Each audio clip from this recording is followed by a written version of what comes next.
El siguiente es un video que toma como base el material del usuario de TikTok Sombra Siniestra, donde hace referencia a sucesos curiosos y extraños del mundo de la lucha libre mexicana. La verdad me pareció un tópico muy interesante, dado que también soy fan de la práctica nacional de este deporte, al menos de la década de los 2000. En su video, del cual tendrás el link en la descripción, no se proporciona explicación, por lo que aquí conoceremos cada una de las cosas que son citadas en el material de origen. Una vez explicado esto, y dando los debidos créditos, vayamos conociendo los hechos más particulares del ambiente luchístico mexicano.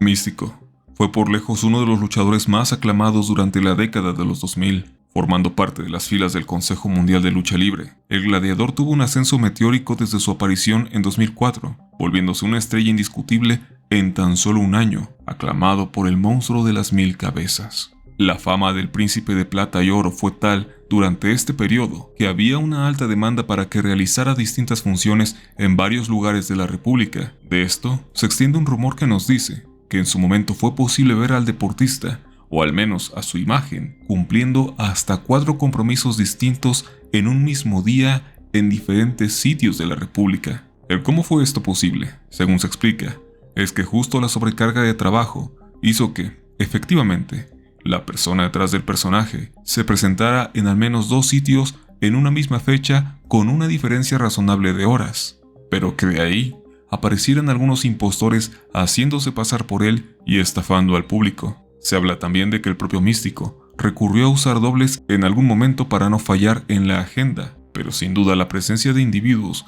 buscando lucrarse con su imagen fue tal que el propio Consejo Mundial de Lucha Libre tuvo que intervenir para parar con estas emulaciones.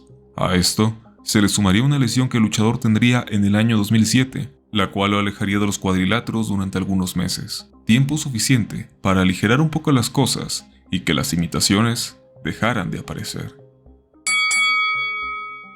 Hoy en día, Alfredo Adame es una de las figuras más polémicas en el medio del espectáculo nacional. Mucho de esto se debe tanto a su rivalidad con el investigador paranormal Carlos Trejo, como por sus varias aseveraciones pintorescas, algunas tales como su maestría en artes marciales. Pero resulta que el alguna vez conductor y actor de televisión no miente del todo cuando habla de este asunto, pues hace varios años, más precisamente en 1990, cuando protagonizó la telenovela La Fuerza del Amor, la cual tomaba brevemente el mundo de la lucha libre, Alfredo Adame, en su respectivo papel, tomaría la máscara de El Sagrado, un luchador existente solo para esta producción, el cual incluso tendría una pelea con el mítico Negro Casas. Para esto, Adame tuvo un entrenamiento que le permitiera soportar el intenso ritmo de las batallas, teniendo como maestros a luchadores profesionales de aquellos tiempos. En el plan original de la novela, Adame, en compañía del difunto Eduardo Palomo, quienes eran los protagonistas, serían reemplazados por los luchadores Solar y Cuchillo para las escenas de acción,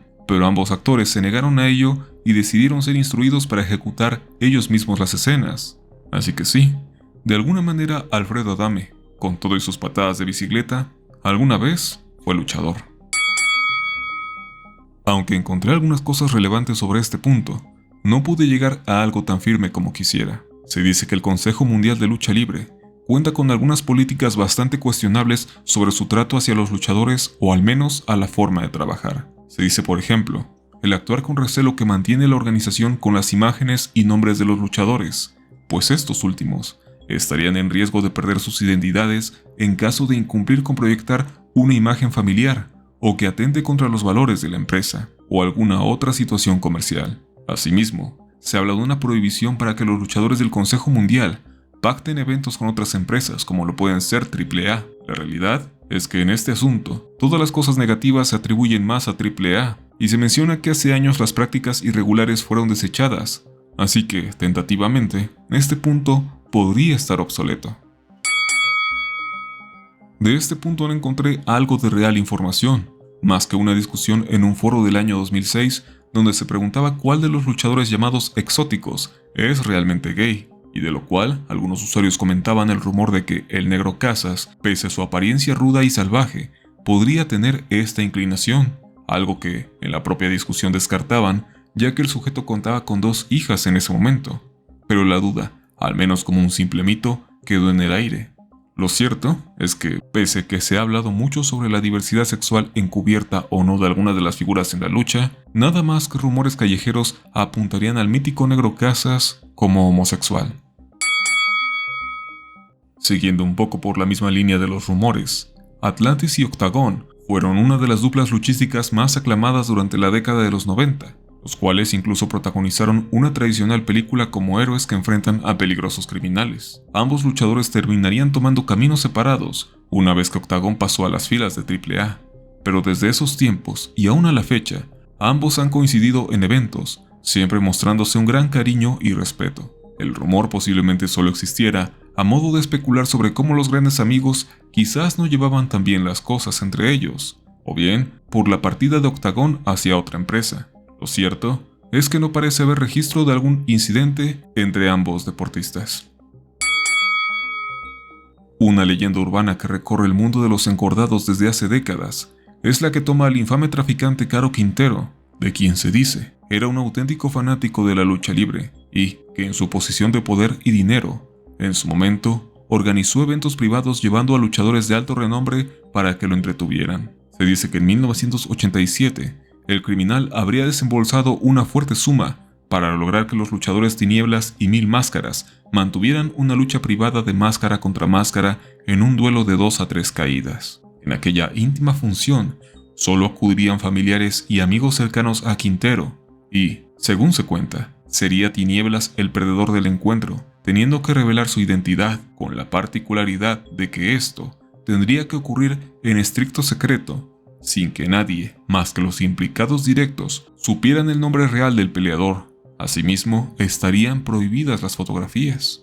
Una leyenda similar, pero un poco más turbia, nos habla de un encuentro idéntico, donde Mil Máscaras, en esta ocasión, desenmascararía a nada más y menos que El Santo. En esta versión, se dice que todo se sabe gracias a un reportero que se infiltró al evento como mesero, mismo que aparecería sin vida pocos días después. Como mencioné, estos solo son rumores, derivados del conocido gusto de Quintero por la lucha libre. Entrando en los terrenos de los materiales perdidos, se dice que en el año 2012, los luchadores Volador Jr. y Mr. Niebla serían los protagonistas de un encuentro tan visceral que fue censurado por todos los medios, con las grabaciones del mismo quedando completamente perdidas hasta el día de hoy. El evento tomaría lugar el 20 de agosto de 2012 en la Arena Puebla, donde ambas figuras, quienes ya venían arrastrando una feroz rivalidad, abandonarían por completo su profesionalismo y se entregarían a la brutalidad, como si quisieran acabar en verdad con el otro. Los testimonios del público presente, aquella fue la mejor lucha de la noche, donde ambos peleadores se valdrían de elementos externos como sillas para causar heridas considerables al adversario, dependiendo la versión que encuentres. Se habla de que, al menos, uno de los combatientes quedó bañado de sangre. Asimismo, hoy en día no se sabe quién ganó el encuentro, por lo que también diversas teorías dan por vencedor tanto a Mr. Niebla de manera efectiva, como a Volador Jr. por descalificación del oponente. Como suele suceder, una retransmisión de la lucha estaba pactada para ser transmitida por la cadena TBC. Sin embargo, el Consejo Mundial de Lucha Libre, que es a donde pertenecían ambos peleadores, no permitió la transmisión y suspendió por 2 semanas a los implicados por haber incurrido en conducta antideportiva. A decir de muchos, es probable que su pelea no distara mucho de la violencia que se podría ver en cualquier lucha extrema, pero en definitiva, lo sucedido no fue del agrado de las personas que podían mostrar las imágenes, censurando el evento y haciendo que sea imposible de conseguir hoy en día, aunque en internet sobreviven algunas fotografías y videos del encuentro. Aunque personalmente siempre he sido fan de la 3 veces estelar, es curioso saber cómo, a lo largo de los años, se han sumado toda clase de acusaciones de plagios de toda índole realizados por esta empresa, desde logotipos para algunos eventos, hasta la cesión sin permisos de identidades, como lo fue en el caso de Octagón Jr., quien heredaría el nombre del amo de los 8 ángulos bajo el consentimiento de la empresa, pero sin que este último lo hubiera aceptado. Esto llevó a una batalla legal que, afortunadamente, el Octagón original ganó. Así parece que se pueden encontrar distintas historias sobre cómo la compañía incurre o deja pasar plagios descarados sin tomar las medidas correctas. Regresando al terreno de la Lost Media, durante mucho tiempo se habló de un encuentro bastante memorable sucedido en el año 2005 entre figuras tan emblemáticas como lo son Cibernético y Vampiro Canadiense, en un sitio tan peculiar como lo es un cementerio. Esto muy acorde a la figura oscura que ambos personajes proyectaban.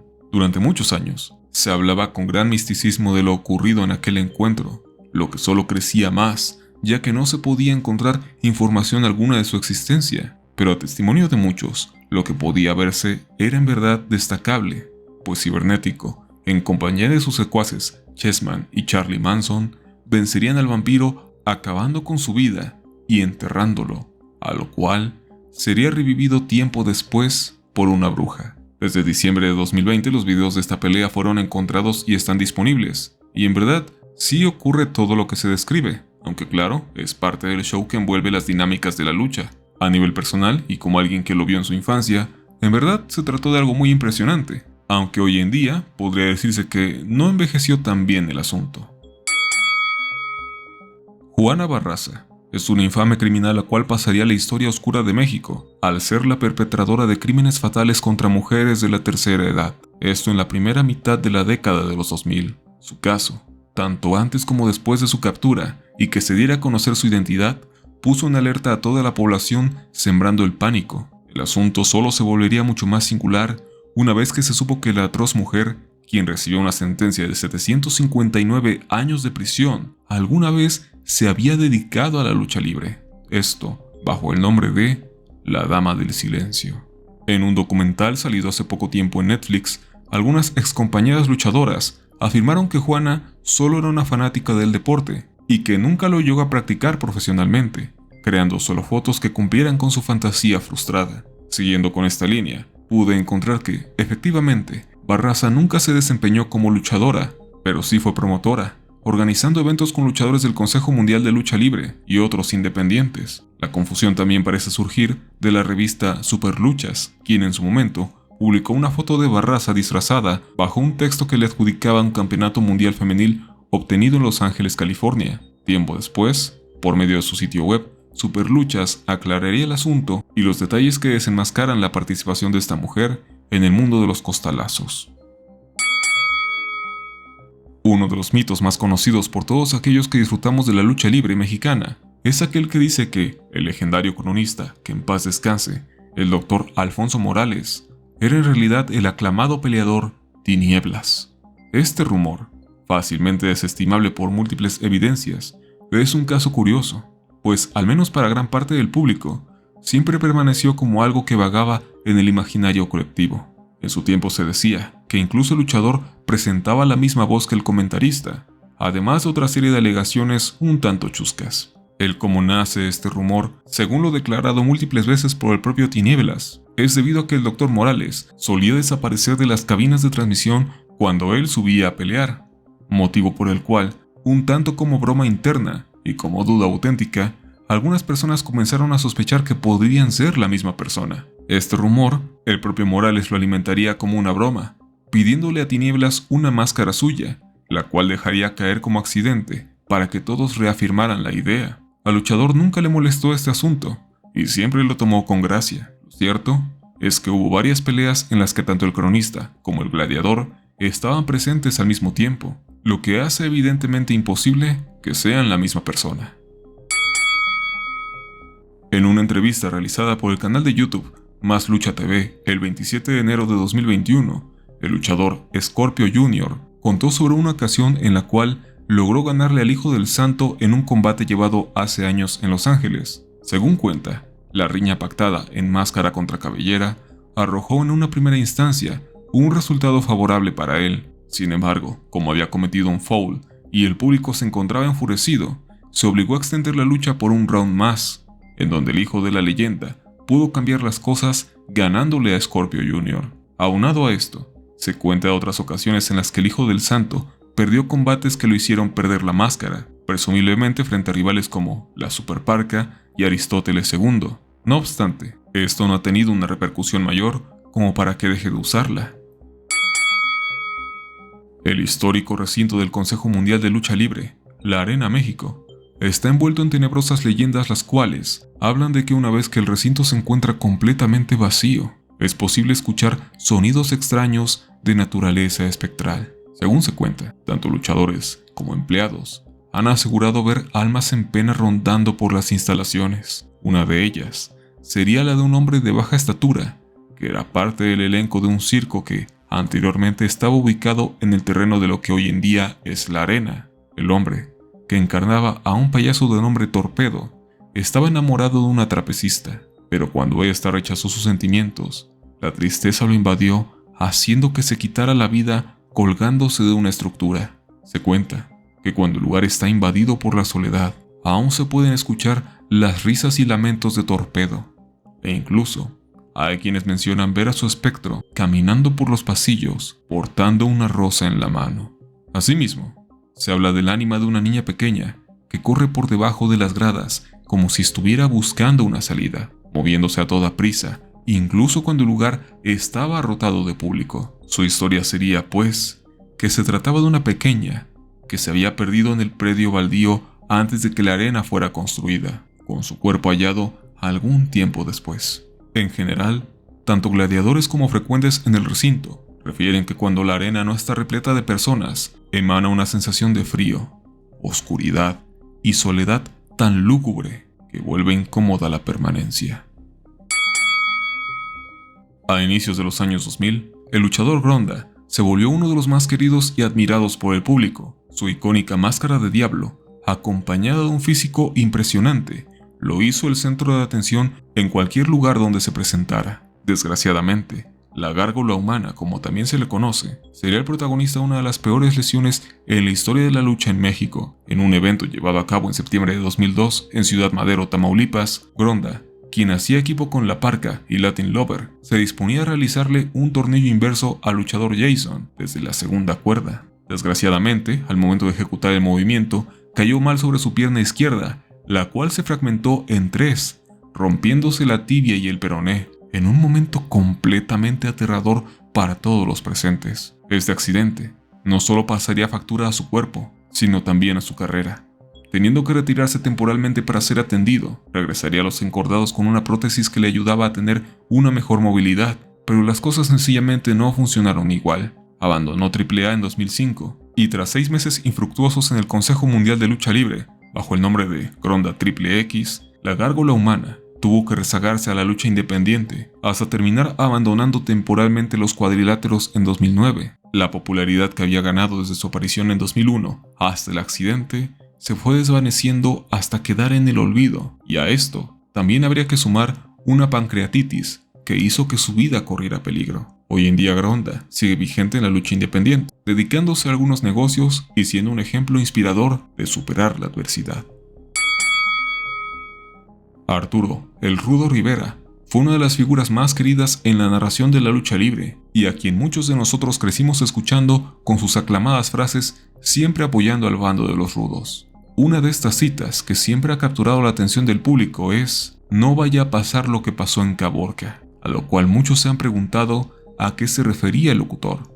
Investigando, hay muchas leyendas descabelladas sobre qué es lo que ocurrió en aquella localidad de Sonora. Sin embargo, la respuesta oficial, o al menos de la que los medios toman como base, sería un evento de lucha libre ocurrido en 1992, donde un luchador de AAA llamado Venom sufrió una lesión en la pierna que no fue atendida en el momento, ya que la arena no contaba con atención médica, y la ambulancia tardó más de 2 horas en llegar al sitio. Y una vez que lo hizo, para asombro de todos, la unidad de la Cruz Roja que atendió la emergencia era solo una camioneta tipo Suburban pintada, sin equipo ni paramédicos. Una situación tan angustiante que hizo que el Rudo Rivera deseara que nunca más sucediera. Cabe resaltar que él siempre mantuvo una negativa a hablar del tema, probablemente por respeto y evitar recordar el trago amargo, aunque su silencio solo hizo que, como mencioné, solo se generaran teorías alocadas sobre el suceso.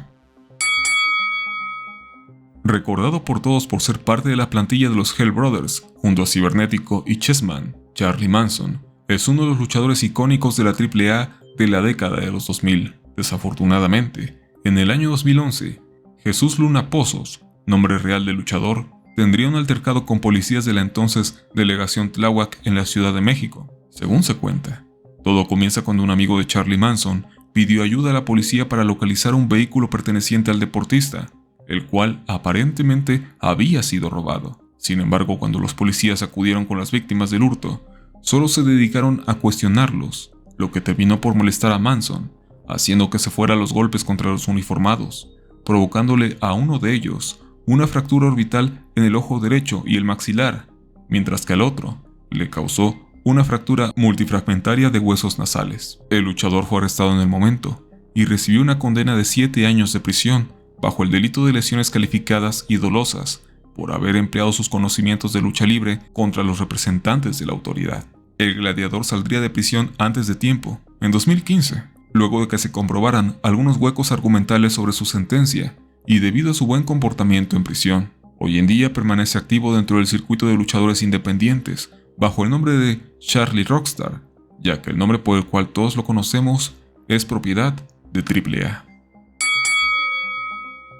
El caso de Abismo Negro y su deceso debe ser por lejos uno de los más oscuros a la vez de lamentables que se pueden encontrar. Aquel luchador que saltaría a la fama bajo el estandarte de la lucha extrema y que incluso sería reconocido fuera del ring por su participación en programas de televisión, vería el final de su vida de una forma completamente ominosa. El 21 de marzo de 2009, el cuerpo de Abismo Negro sería encontrado al borde de un río, cerca del poblado de El Rosario, en Sinaloa. La causa oficial sería un ahogamiento, pero lo ocurrido antes de ello fue lo que provocó que un velo de misticismo se tendiera sobre el asunto, pues se dice que antes de morir, el luchador afirmaba estar viendo al diablo. Según cuenta el conductor del autobús en el que viajaba el deportista, quien venía de cumplir un compromiso, en la noche del 20 de marzo, el sujeto subió al autobús, cuando de repente comenzó a actuar extraño, con pánico y muy agitado hasta que en medio de la carretera, y siendo la 1:30 de la madrugada, el luchador le exigió al conductor que detuviera el autobús y lo dejara salir, algo a lo que terminó accediendo. Lo último que se vio del peleador Alejandro Palomeque, nombre real de Abismo Negro, fue a él corriendo erráticamente hacia el bosque, en dirección hacia una barranca. Algunos minutos después, su esposa recibiría un mensaje de texto, donde Palomeque le decía que se encontraba extraviado en una colina oscura. La mujer inmediatamente se puso en contacto con un promotor de AAA, quien organizó un grupo de búsqueda. Por desgracia, encontrarían al sujeto a la mañana siguiente, flotando boca abajo en la parte baja del mismo barranco donde descendió. Existen varias ideas sobre qué fue lo que ocurrió con Abismo Negro aquella noche. Según declaraciones del comentarista Arturo Rivera, el deportista padecía de bipolaridad o esquizofrenia, y esto le provocaba visiones terribles, que lo llevaron hasta lo ocurrido, aunque otras versiones señalan que fue producto del consumo de sustancias al que Abismo Negro se había vuelto adicto. El 21 de marzo de 2015, la comunidad de la lucha libre mexicana quedó en shock tras presentarse un episodio en definitiva escalofriante. En medio de una función ubicada en Tijuana, Baja California, que enfrentaba al hijo del perro aguayo, haciendo equipo contra Rey Mysterio y Extreme Tiger, en determinado momento del combate, Rey Mysterio ejecutó un movimiento para sacar a Aguayo del cuadrilátero, pero este salió mal e hizo que se pegara en la nuca con el filo del ring. A esto, el peleador se reincorporó a la arena de combate, donde recibió una patada voladora por parte de Mysterio, que lo dejó tendido contra las cuerdas sin volver a reaccionar. Sería instantes después que el ex peleador Conan, quien fungía como second de Aguayo, se percató de la falta de reacción de este último, advirtiendo a todos y deteniendo el combate.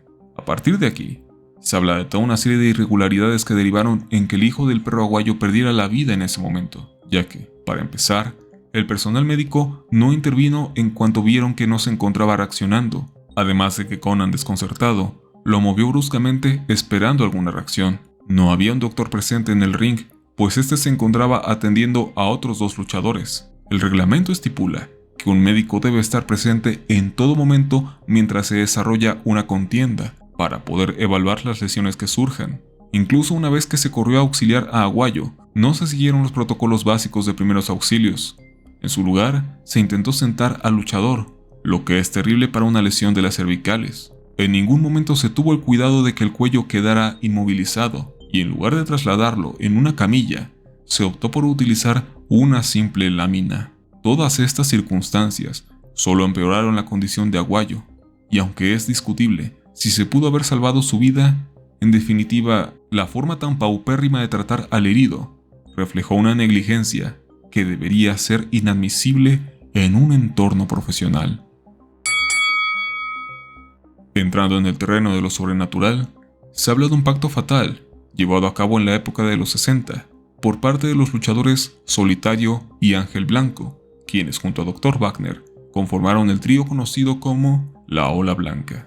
Esta agrupación es recordada como una de las más flamantes y vistosas de aquellos tiempos. No obstante, en algún momento el Solitario, que había alcanzado una fama mayor a la de sus colegas, abandonó el grupo para cambiarse al bando de los técnicos. Este hecho movió una rivalidad meramente deportiva y llamativa, aunque a nivel personal Solitario y Ángel Blanco siguieron siendo tan buenos amigos como siempre. Se dice entonces que los colegas, en medio de una plática, comenzaron a barajar la idea de hacer un pacto, en el cual el primero que falleciera tendría que venir del más allá a contarle al otro de su experiencia, algo un tanto inocente, pero que terminaría de forma trágica.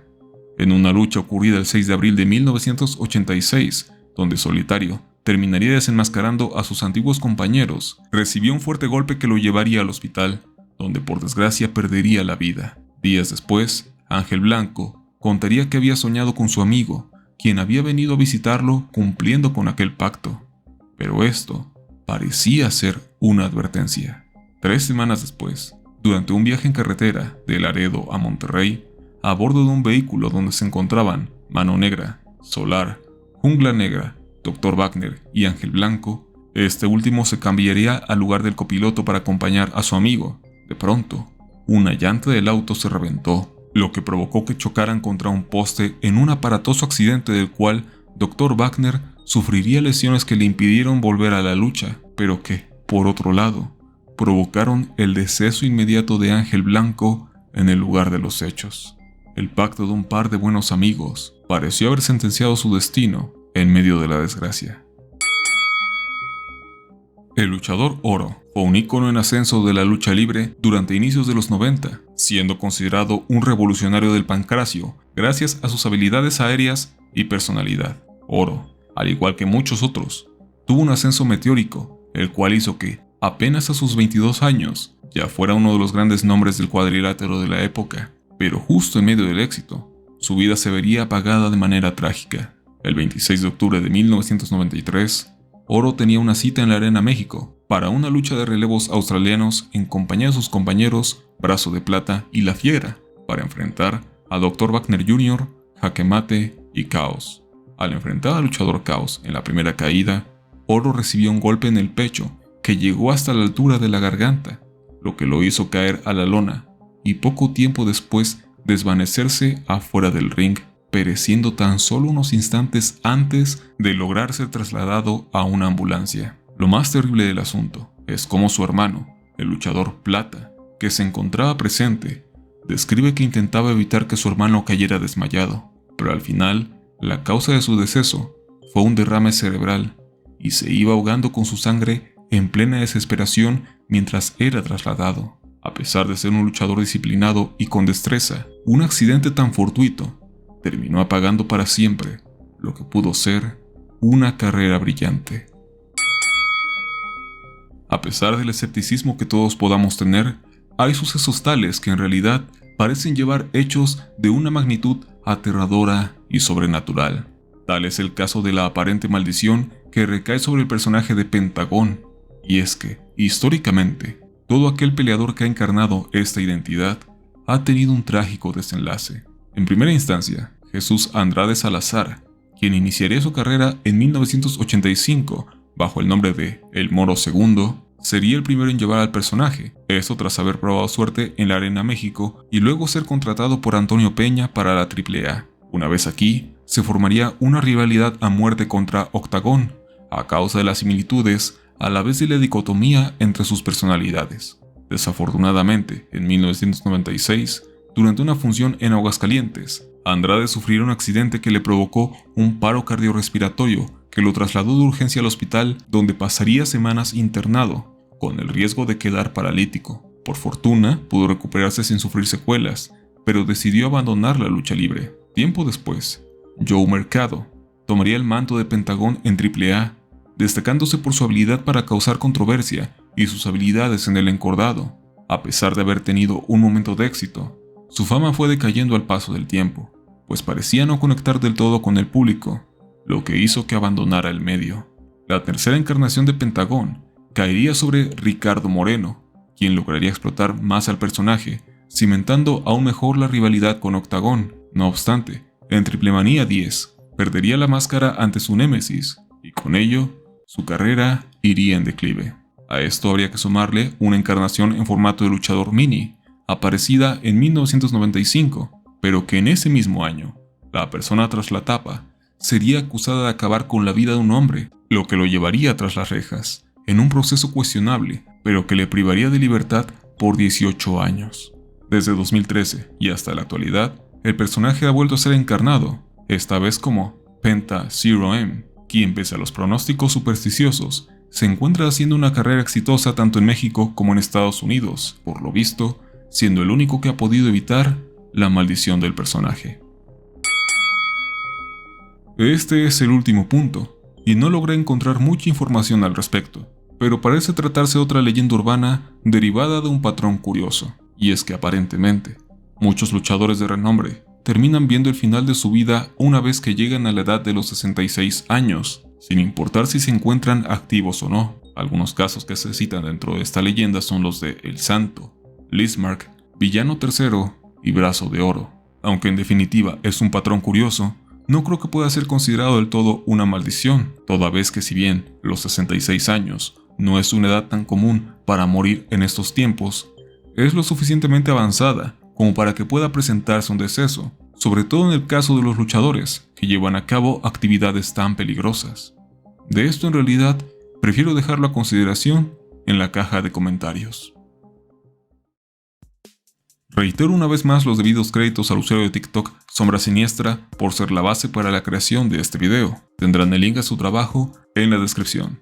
Antes de terminar, quiero agradecer a quienes dejaron su donación en el video anterior, los cuales son Big Fazbear, Dr. H, Cristian Nicolás Reyes Morén, Santi751, Kazaki, Purpose Soul, Emanuel Doniz, Jacqueline2523 y User PL. Si quieres aparecer al final del próximo video, simplemente deja una pequeña aportación. Muchas gracias por ver el video, espero que te haya gustado. Nos veremos en el siguiente para seguir conociendo las cosas más extrañas que este mundo tiene para contar. Mi nombre es Yoshimitsu, sayonara.